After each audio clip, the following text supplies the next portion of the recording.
YouTube kanalıma tekrardan hoş geldiniz. Bugün sizlerle ne yapıyoruz beraber? Böyle şıkır şıkır hazırlandım, süslendim. Tam video çekecektim. Aklıma şu geldi. Ben dedim Gratis'ten aldıklarım videosunu çekmedim size. Unuttum. Biliyorsunuzdur, Gratis'in çok büyük bir indirimi oldu. %75 kadar ve o indirime tabii ki kim de gitti? Ben de gittim. Ve 4 saat falan aşağı yukarı sıra bekledim. Değdi mi? Değdi. Sizin için pişir saklıyorum. Ama yani boyum kadar var galiba. Bak şuradan şöyle başlıyor. Şuraya kadar. İnanabiliyor musunuz? Yani şakasız. Bir boy ölçüşelim. Hemen bir boy ölçüşelim. Bir dakika. Boyuma gelmemiş. Olmadı. Başarısız. Bir sonrakinde boyumu yapacağız. Şurama geliyor. Ama anlatmak istediğim gerçekten bayağı büyük bir fiş. Hatıra kalsın diye sakladım. Benim için inanılmaz bir gündü gerçekten. Detaylarını anlatacağım ama dedim ki size aldığım ürünleri göstereyim. Bir yandan da makyajımda hani yüzümü kapattım. Ama dedim ki diğer detayları beraber yapalım. Hem de denemiş olurum bazılarını diye düşündüm. Şimdi öncelikle makyajımı tamamlayabilecek olduklarımı göstereceğim size. Bir de işte başıma o gün neler geldi birazcık da bunlarla konuşalım. Beraber hem böyle sohbetli makyaj gibi olsun hem de ürünleri göstereyim. Şimdi size çok az şöyle indirsem kamerayı nasıl olur bilmiyorum ama böyle bir sürü ürün var. Gerçekten çok. Bunların içine şeyleri falan koymadım. Böyle ne bileyim şampuan aldım, şampuan olsun. Ondan sonra duş jeli olsun. O tarz şeyleri koymadım. Daha çok böyle bu kısmı işte daha çok böyle kozmetik gibi. Daha ilgimi çekecek şeyler. Onun dışında böyle şampuandır, deodoranttır falan o tarz şeyler de alabildim ne bulduysa ya. Çok çok uyguna geliyordu. Yani bir şampuan mesela 50 liradan 25 liraya falan düşüyordu gibi. O yüzden ne bulduysam aldım. Şimdi benim favorilerim olan en çok merak ettiklerimden başlıyorum. Şu ikisi. Şunları TikTok'ta, Instagram'da her yerde sürekli görüyorum ve o kadar merak ediyorum ki. Onun kabını bu arada sizin için açtım. Çünkü videoda açmaya çalışmak çok uzun sürüyor. Ve zorlanıyor yani insan. Oraları kesmek de zor. O yüzden açtım çoğunun şeyini ama hiç kullanmadım. Meraktan bakmış olabilirim hazır açmışken. Şöyle yapısı. Rengi beyazımsı gibi bir renk gibi hayal ediyorum ama şöyle şurayı deneyelim. Ya biraz daha pırıltılı bekliyordum bu arada ben. Ama kameradan güzel gözüküyor. Yani mesela bu tarzı çok fazla kullanıyorum. Özellikle benim paletimde. Hemen göstereyim. Kendi paletimde de sürekli bu rengi falan çok kullanıyorum. Benim bak şu Revolution paletindeki şu renge çok aşırı benziyor. O yüzden sevindim. Bayağı seviyorum yani çünkü o rengi. Bundaki renk de zaten şundandı. Ama ben onu tabii kullana bitirdim artık. Orası kalmadı. Hemen şunu da deneyelim. Bunun ucunu yanlış mı sokmuşum? Hemen şunu da görün. O da böyle. Bence ışıltıları gayet iyi ya tahmin ettiğimden. Hangisini sürsek acaba? Bence bunu sürelim. Şu hafif pembemsi olanı. Şurada ittireyim. Şöyle mi sürmeliyim acaba? Doğru mu yapıyorum? Vay. Elimle mi dağıtmalıyım acaba bunu ben? Şöyle. İyice yani trafik lambası gibi de olmayalım. Şuraya bakın.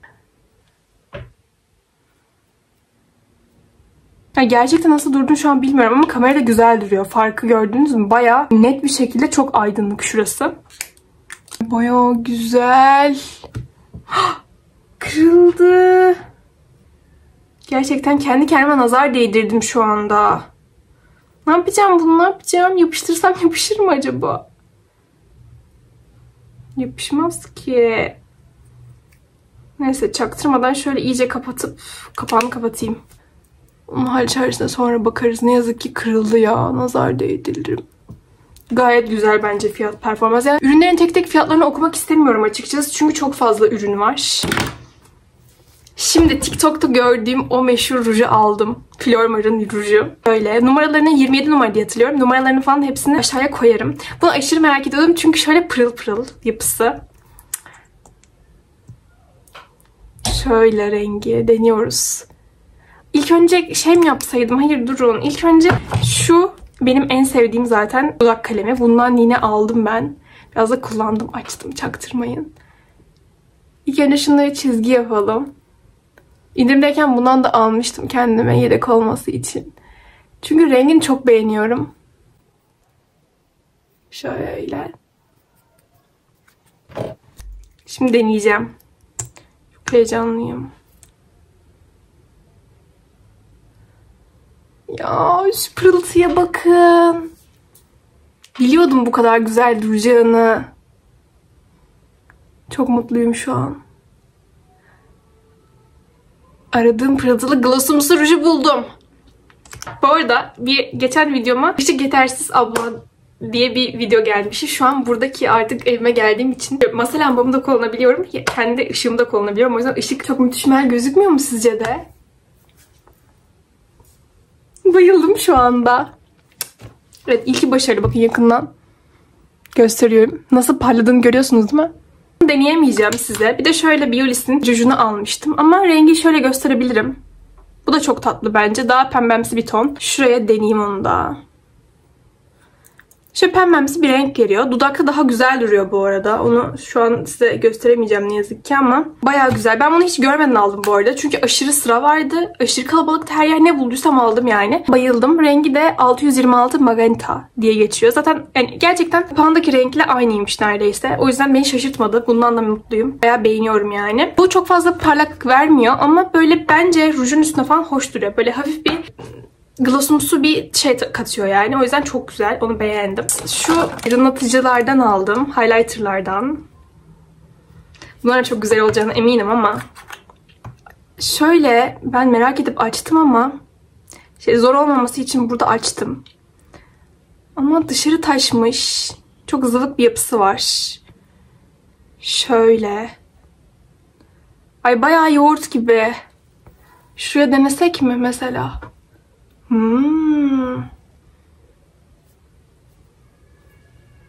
Bol bol mu sürmeliyiz acaba? Ben şu an kamerada olduğum için hissedemiyor olabilirim. Fena değil bence. Güzel. Güzel oldu. Bir de ay bu arada gerçekten meyveli yoğurt gibi kokuyor. Bir de şunu deneyeyim. Bu da daha böyle sarımsı. Diğeri şöyle pembeydi. Bence güzel duruyor ya. Şuraya da kapağından aldım şöyle. Buraya da onu deneyeyim. Gerçekten nasıl durduğunu merak ediyorum. Bak şurada hafif bir aydınlatma gözüküyor. Doğal bitişli bir yemek biz aydınlatıcı istiyorsak, highlighter doğal bitişli istiyorsak olabilir. Ama şu an kameradan aşırı bir etkisini hissedemedim ben. Böyle wow aydınlatmadı yani. Bir yandan da konuşmam gerekiyor ama aslında sürekli aldıklarıma odaklanıyorum. Şöyle bir fırça seti aldım. Bunu açalım. Açarken de bir yandan sizinle konuşayım. Bu kadar kalabalıktı ki gidenleriniz varsa %75 indirimi biliyorsunuzdur. 4 saat falan sıra bekledim. Bir de benim o gün sınav günümdü. Sabahtan gidemedim. Sabahtan sınavlarım vardı. Sınav çıkışı bakabildim. Ay hiçbirinde kullanabilseydik keşke. Fırçaları birazcık sert gibi bu arada. Ama hoş duruyor. Güzeldir yani. Bu da bayağı uygun bir fiyata denk geliyordu. Neyse o yüzden ben sınavdan sonra gitmek zorunda kaldım ne yazık ki. Derken bayağı biz orada sıra beklerken önümüzdekiyle arkamızdakiyle zaten kanki olduk. Hatta Instagram'ımızı falan aldık kızlarla, önümdeki kızlarla. Gerçekten çok tatlıydı bence. Yani bir yandan çok stresliydi. Asla bitmeyecek zannettim. O kadar kalabalık ki içerisi. Herkes sıra bekliyor. Ve insanlar dışarıdan gelmeye devam ediyor. İçerisi bir kaos oldu. En sonunda zorla kapıyı kapattırdılar. Bu sefer dışarıda insanlar birikmeye başladı. Biz içeride böyle adım adım gidiyoruz. Kalabalık ki şu herhangi bir şey alırsanız çıkarken düdüğü öten yer var ya, orada sürekli elimizdeki poşetler ötüyor sürekli. Ama çok kalabalık olduğu için istemeden oluyor. Ama böyle o ses hiç durmuyor vesaire. Çok garipti. Bir yandan da çok güzeldi bu arada. Çünkü ben hani bu kadar bir indirim hiç görmemiştim. Ne görsem alasım geliyordu. Yani mesela bak şey göstereceğim size. Tel toka bile aldım. Mesela şu tel tokaya ihtiyacın var mı Selin diye bir sorun yok. Ben tel toka kullanmam bile ama 5 liraydı şu.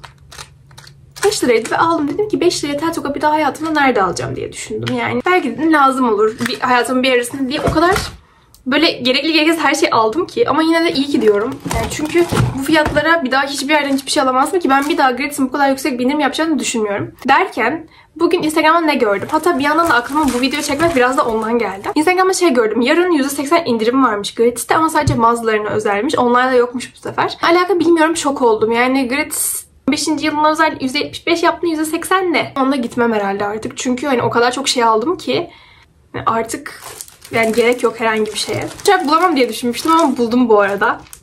Hem de siyah. Yani normalde tükenmesi gerekiyordu. Bir de ben Bakırköy'deydim. Okulun yanında Gratis'e gittim hemen. Şaşırdım gitmemiş olmasına. Onu aldım. Sonra şöyle, bunun pembesi de var. Şöyle kaplar aldım. Yani seyahate giderken kullanılabilir diye düşünüyorum. Böyle nemlendirici kremleri falan kullanabilir. Ama keşke, benim zaten şuraya şunlar vardı. Mesela ben bunları bir yerlere giderken Garnier'in şu yüz temizleme suyları var ya, onlardan koyuyorum. Aşırı mantıklı oluyor ama keşke bunlardan alsaydım. Ama kalmamış. Ne yazık ki alamadım o yüzden. Şunlardan aldım. Dedim ki bunlar da kullanılır yani. Belki böyle puf puf güzel. Nemlendirici krem koymalık gibi şeyler. Bu nasıl bir şey koyamazsın yani mesela. Olmaz. Ama iyi oldu. Çok ucuzdu yani. Hatırlamıyorum ama 10 lira falandı galiba. Hayalimdeki kartlıktan aldım. Bundan sürekli almak istiyordum ama ya kalmıyordu ya da hep bozukları alıyordu. Böyle içinde falan bir problem oluyordu. Ve ben bayağı almak istiyordum. Şundan aldım. Zaten direkt kullanıyorum gördüğünüz gibi. Hani kocaman cüzdanlardansa çok mantıklı ve içinde de yine para koyabilmeye yer var yani. Mesela şişik duruyor şu an benimki. Sonracığıma şu dünyanın en güzel sabitleyicisi falan olabilir. Ben buna şu vesileyle aldım. Ben bunu TikTok'ta falan hiç görmemiştim açıkçası. Daha önce karşıma çıkmamış. Nasıl çıkmamış? Aldıktan sonra sürekli görüyorum artık. Ve tam ben böyle sırada bekliyorum, tamam mı? Alacaklarımı aldım. Sonra yanımdan bir tane gratis görevlisi geldi. Peki bir dakika dedi, bir şey bakabilir miyim? Bundan bulmaya çalışıyormuş. Bundan arıyormuş. Acaba kaldı mı falan diye. Birisi bu spreyden istemiş. Ondan sonra şey dedi kadın. Dedi, iyi ki kalmış gerçekten, şansınıza falan yaptı. Çok güzel bir sabitleyici sprey falan dedi, tamam mı? Öyle olunca ben dedim ki aa dedim, acaba dedim ne yani? Bu hiç duymamıştım sabitleyici sprey olarak falan dedim. Bir bakayım, kaldıysa ben de alayım. Sonra hemen bir baktım, son bir tane kalmış. Sonuncusunu yani aldım ben. Ama bu kadar güzel bir makyaj sabitleyicisi yok gerçekten. Dedim bu benim TikTok'ta orada burada nasıl karşıma bu zamana kadar çıkmadı? Bayağı güzel. Asla bu performansı beklemiyordum. Hem bayağı şişesi büyük.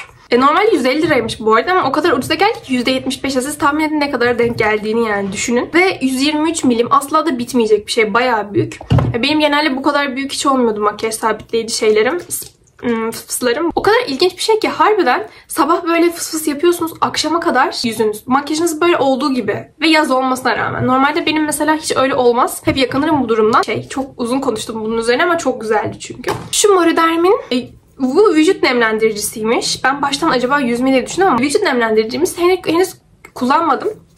Niye kullanmadım derseniz, benim yüzüme de zaten kullanmam muhtemelen bunu da. Benim yüzüm aşırı komedon yatkın bir cilt. Aşırı sürekli komedon oluyor yani yüzüm. O yüzden çok dikkat etmem gerekiyor. Ne kullanırsam kullanayım. Hatta son dönemlerde yüzüme bir şey komedon yaptı. Ama ne yaptığını da bilmiyorum. O yüzden çok gerginim genel olarak. Mesela bu yanağımda benim her zaman komedon vardı ama bu yanağımda hiç yoktu. Zaten daha güzel duruyor yani. Genelde de bu profilim bu yüzden. Mesela burada sivilcelerim de var. Komedonlarım da var. Sonra şurada tek tük bir komedon çıkmaya başladı ve ben genel olarak çok üzüldüm yani. Çünkü cildimin tek komedon çıkmayan tarafı burasıydı ve cildimin yatkın olduğunu biliyorum. Özellikle dikkat etmeye çalışıyorum. Şanslıdan bir şey komedon yapsam ne bilmiyorum. Ben çok dikkatli davranıyorum. Özellikle On Skin diye bir uygulama var galiba. Zaten eczacılık öğrencisiyim ama daha henüz içerik okumayı tam bilmiyorum. Her şeyi anlamıyorum. Komedonu anlıyorum da az buçuk. Yani böyle artık ezberledim, sürekli araştır ama yine garanti olsun diye o uygulamaya atıyorum. Şu uygulamada benim cildim çok komedon yatkın olduğu için biraz komedojenik çıktı. O yüzden bunu henüz kullanmaya cesaret edemedim açıkçası.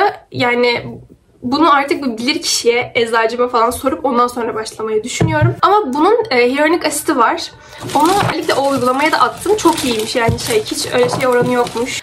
Zaten hyaluronik asit de olamaz ama ben yine her ihtimale karşı her şey atıyorum her ihtimale karşı. Şu hyaluronik asitini kullanıyorum. Gerçekten çok bence başarılı, gayet güzel. Moroderm'in hyaluronik asiti de indirime giriyordu çünkü hemen aldım. Hızlı konuşuyorum ama video çünkü ben konuştukça konuşuyorum yani. Şu andan bile 15 dakika oldu. Daha bir sürü ürünüm var. Bunu kullanmaya başladım. Gayet de güzel bence. O uygulamayı da attım. Size de linkini aşağıya koyarım. Belki siz de zaten kullanıyorsunuzdur günlük hayatınızda. Özellikle benim gibi cildiniz akneli ya da komedona yatkınsa kullanın da zaten mutlaka. Herhangi bir şey almadan önce içeriklerini görmeniz için. Zaten siz orada uygulamada şey yapıyorsunuz. Kendi cildinizin tipini falan seçiyorsunuz ve uygulama sonra size göre cildinize uygun mu değil mi, içindeki hangi maddelerin çok yüksek riski var, sizin yüzünüze komedon yapabilecek ya da sivilce yapabilecek gibi, ona göre çıkartıyor listesini. Bu içeriği çok temiz gözüküyordu Moroderm'in bu hyaluronik asitinin. O yüzden bundan iyi ki almışım diyorum.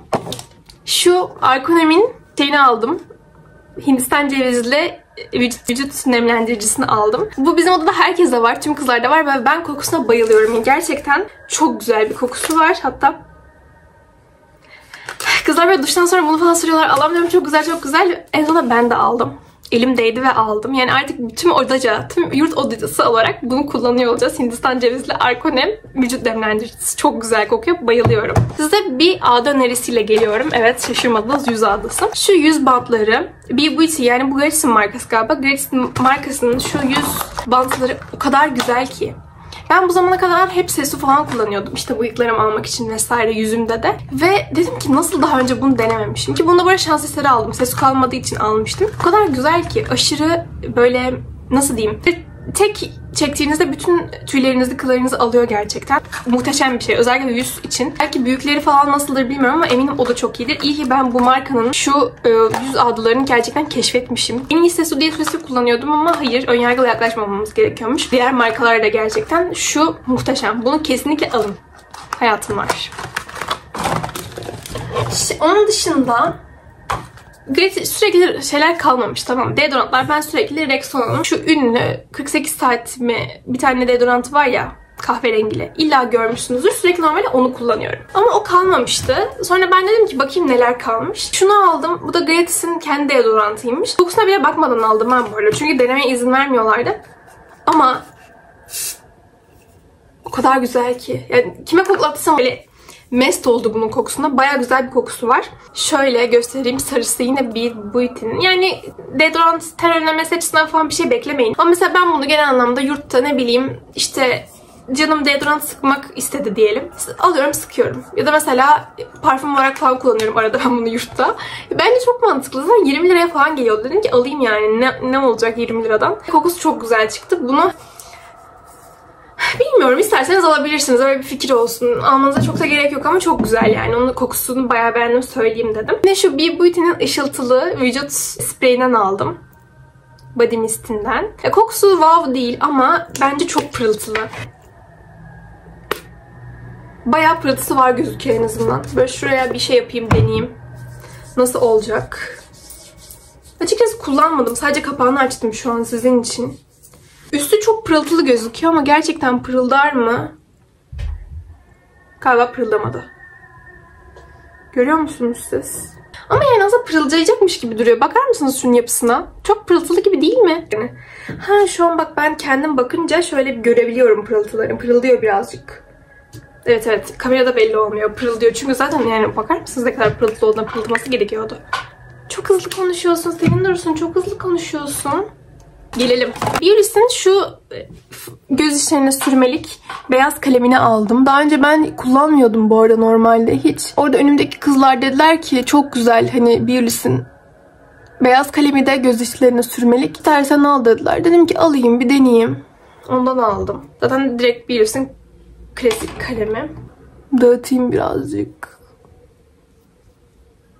Gerçekten bence çok güzel duruyor. Normalde kullanmıyordum ama şimdi alınca kullanmaya başladım. Bence hoş bir etki katıyor gerçekten. Pastelin şu sabitleme pudrasını aldım. Normalde pastelin hiç sabitleyici pudrasını kullanmıyordum ben. Ama sadece bu kaldığı için bunu aldım. Çünkü mesela Wet n Wild'ın çok güzel diyorlar. Hani Biolis'in klasik şey çok güzel diyorlar ya, pembesi çok hoş falan diyorlar ya, onu falan almıştım daha önce mesela, kullanmıştım. Wet n Wild'ın bu toz halinde olanı çok beğeniyordum. Ona mesela baktım ama hiç kalmamıştı. Tek bu kaldığı için dedim ki bunu alayım bir deneyeyim. Bunu beğendim bu arada. Gayet bence başarılı, kötü değilmiş yani. Evet, memnunum. Şu an bunu kullanıyorum. Göstereyim. Biolis'in şu bu allığını aldım. Şöyle şu iç yapısı beni çok cezbetti ve gerçekten de güzel duruyor bu arada. Ben duruşunu sevdim yani yüzde. Bayağı pigmentli. O yüzden ilk yaptığınıza bakın. Hemen birazcık fazlaymış gibi gelebiliyor ama gördünüz mü? Ama ben beğendim yani. Bence rengi güzel. Hafif turuncumsu da bir rengi var. Tamamen pembe değil. Dışarıdan sanki pembe çıkacakmış gibi duruyor. Hafif şeftalimsi bir tonu da var. Ama çok güzel bence. Bunu bayağı beğendim renk olarak. Şunu bile aldım ya. Şuna bakın. Şunu bile Gratis'ten aldım. Çok ucuza yine indirime giriyordu. Bence müthiş bir şey. Telefonunuzu şöyle tutmak için falan. Önce kılıfımı da çıkarttım. Bu kılıfı da yeni aldım bu arada Trendyol'dan. Aşağıya linkini koyabilirim. Şuna bakar mısınız? Çok güzel değil mi? Bu ne ya? Bence çok tatlı ve çok ucuzdu. 90 lira falan da bir sürü şu kılıflardan aldım. Ve size de göstereyim dedim. Bu şekilde bayağı her şey gösterdim. Onun dışında ıslak mendil falan ne depoladıysam aldım yani. Pamuk, ıslak mendil. Ne varsa onları da aldım ama onları zaten biliyorsunuzdur. O yüzden bu videoda göstermek istemedim. Bu arada şu ojelerden de aldım. Bu ojeleri size daha önceki videolarımda gösterdim ama daha kanalıma yeni gelenler için göstereyim. Numaraları şimdi birazdan söyleyeceğim. Normalde ben Florman'ın ojelerini alamıyorum. Çünkü o kadar pahalılar ki arkadaşlar. Alabilirim de içim gitmiyor yani almaya. Çünkü tanesi 80 lira olmuş bu Florman'ın ojeleri. Yani geçen yıllar eskiden 5 liraya falan alıyordum alıyorduk yani. Şu an 80 lira olmuş arkadaşlar ya. Hazır indirime girmişken de ne bulduysam böyle ilgimi çeken, günlük hayatta çok kullandığım renklerin hepsini aldım. Şunu zaten Tuğba'nın videosundan görmüştüm. Söylemiştim size. Bunu hemen aldım. PL360 kodu. Şu da bence çok hoş. Bayağı kullanışlı bir renk. Böyle hafif prenses ojesi yani resmen. PL454. Şu böyle birazcık... Bunu aslında kullanmayacağım muhtemelen ama aldım yine de. Ben çok sarı tonlarını sevmiyorum aslında ama aldım. Bu da PL450. Şöyle. Bir de şu var. Burada beyaz da var. Beyazı nereye koydum hatırlamıyorum. Onu da aşağı videoya koyarım linke. Bu da GL37. Ama bunu almanıza gerek yok bence arkadaşlar. Çünkü hiç pırıltısı doğru düzgün belli bile olmuyor. Hiçbir rengi yok. Zaten şeffaf. Şöyle. Ya pırıltıları şu an mesela gözüküyor da tırnakta çok da böyle wow durmuyor yani. Bence bunu almasam da olabilirmiş aslında diye düşünüyorum. Şu törpümü aldım. Artık şunu kullanmaya başladım. O da arkadaşımda vardı. Kat törpüye ben açıkçası çok alışamadım arkadaşlar. Kullanmayı galiba beceremediğim için henüz. Yani özellikle şu mesela bazı adımlardakiler yani bence hiçbir şey değiştirmiyor tırnağınızda. Ben pek beğenemedim bunları şu anlık. Kullanmayı dediğim gibi bilmediğim için de henüz alışamadığım için de olabilir ama onu da aldım. Ay yoruldum ayol konuşurken. 20 dakikadır da konuşuyorum. Hayatımlar bu şekilde. Ben de size aldığım çoğu şeyi gösterdim. Daha çok ilgimi çekenleri gösterdim bu arada. Çünkü diğerlerine dediğim gibi gerek yok yani. Bence güzel oldu. Beğendim yani. Şimdi ben artık makyajımın son dokunuşlarını yaparım. Eyelinerimi çekerim, rimelimi falan sürerim ama haliyle bence bile çok tatlı oldu.